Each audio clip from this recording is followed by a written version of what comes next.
Halo semuanya, pada video ini kita akan membahas bagaimana membangun safety awareness dan kepedulian terhadap lingkungan kerja agar kita bisa menciptakan tempat kerja yang lebih aman, nyaman, dan produktif.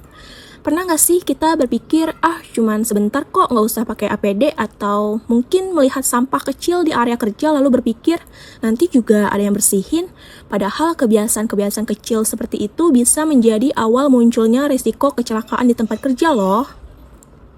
Pernah nggak sih kita berpikir, pekerjaan ini cuma sebentar, pasti aman. Padahal kecelakaan kerja sering terjadi justru karena kita mulai lengah. Keselamatan kerja bukan hanya untuk mematuhi aturan perusahaan, tetapi juga untuk melindungi diri kita sendiri. Dengan menerapkan K3, kita dapat menjaga kesehatan, mengurangi risiko kecelakaan, dan menciptakan lingkungan kerja yang lebih aman.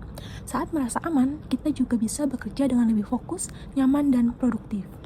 Terdapat beberapa permasalahan di lingkungan kerja, yaitu penggunaan APD yang belum konsisten, masih ada yang kurang menyadari pentingnya keselamatan kerja, dan kepedulian terhadap lingkungan kerja juga masih perlu ditingkatkan loh. Hal-hal tersebut mungkin terlihat sederhana, namun justru dari kebiasaan kecil inilah resiko kecelakaan bisa muncul. Pernah nggak kita bertanya kenapa ada karyawan yang selalu memakai APD sementara ada juga yang sering mengabaikannya? Ternyata perilaku kerja dipengaruhi oleh faktor psikologis seperti kesadaran individu, lingkungan kerja, dan bagaimana kita memandang resiko. Ketika ketiga hal tersebut terbentuk dengan baik, akan muncul safety awareness, yaitu kesadaran untuk bekerja dengan aman sekaligus peduli terhadap lingkungan kerja. Nah, lalu bagaimana cara menerapkan safety awareness dalam pekerjaan sehari-hari? Mari kita bahas pada slide berikutnya. Lalu, bagaimana kita menunjukkan bahwa kita memiliki safety awareness? Nah, caranya sangat sederhana loh, yaitu dengan cara selalu menggunakan APD sesuai pekerjaan yang dilakukan, mematuhi prosedur keselamatan yang telah ditetapkan perusahaan, terus memperhatikan potensi bahaya di sekitar, serta membiasakan perilaku kerja yang aman setiap hari. Nah, jika dilakukan secara konsisten, kebiasaan-kebiasaan kecil tersebut akan menjadi budaya kerja yang positif.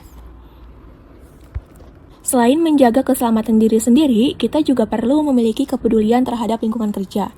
Nah, kepedulian ini dapat dimulai dari membuang sampah sesuai tempatnya, menjaga kebersihan area kerja, merapikan peralatan setelah digunakan, dan saling mengingatkan apabila melihat kondisi yang berpotensi membahayakan.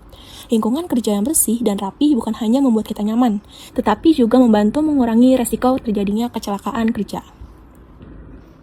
Mengapa edukasi materi seperti ini sangat penting? Karena pengetahuan merupakan langkah awal untuk membentuk kesadaran. Ketika kita memahami alasan mengapa suatu aturan dibuat, kita tidak lagi menjalankannya karena takut ditegur, tetapi karena sadar bahwa aturan tersebut dibuat untuk melindungi kita semua. Dengan adanya edukasi K3, diharapkan setiap karyawan dapat membangun safety awareness sehingga perilaku kerja yang aman dapat menjadi kebiasaan sehari-hari. Sebagai penutup, perlu kita ingat bahwa keselamatan kerja bukan hanya tanggung jawab perusahaan atau tim K3. Keselamatan adalah tanggung jawab setiap individu yang bekerja di lingkungan ini. Memakai APD, menjaga kebersihan area kerja, mematuhi prosedur keselamatan, dan saling mengingatkan merupakan bentuk kepedulian yang dapat menciptakan lingkungan kerja yang lebih aman, nyaman, dan produktif. Mari kita mulai dari diri sendiri, karena perubahan besar selalu diawali dari kebiasaan-kebiasaan kecil yang dilakukan secara konsisten. Sekian edukasi yang dapat saya sampaikan. Semoga melalui video ini kita semakin memahami pentingnya keselamatan kerja dan kepedulian terhadap lingkungan kerja. Mari bersama-sama membangun budaya kerja yang lebih aman dengan selalu menggunakan APD, mematuhi prosedur kerja, serta menjaga kebersihan dan kerapihan lingkungan kerja. Ingat, keselamatan dimulai dari diri kita sendiri dan kepedulian terhadap sesama. Terima kasih.